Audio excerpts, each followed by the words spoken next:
To my queer black men who are in touch with their feminine side and want to work in entertainment, I need to tell you the truth as someone who lives inside this world every day. I once auditioned for a major project and I was stellar in the room. It was a dual audition and even my co-host turned to me afterward and said, "You were incredible. They're going to give you the job." And I looked at her and I said, "Honey, I could walk in there and be the next big thing and they still wouldn't give me the job because they are not putting my tail on that network." And I was right. Not because I wasn't qualified, but because identity plays a role in this industry that talent alone cannot overcome, okay? This business will challenge you in ways most people never talk about.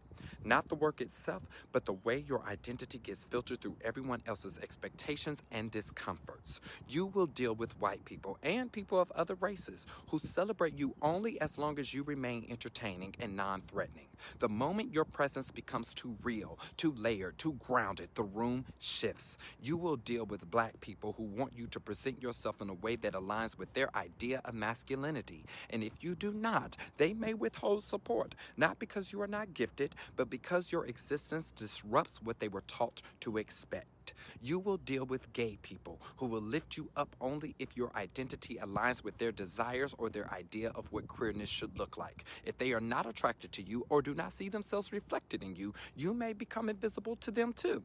See, in this industry, you will often feel as if you have no true home, no safe demographic, no community where you fully belong because you will be underestimated consistently. You will be cast as the sidekick, the accessory, the comedic shadow standing next to someone deemed more marketable. You will watch people with less talent, less training, and fewer ideas rise faster because they are easier for the world to digest. And here is the part that may hurt.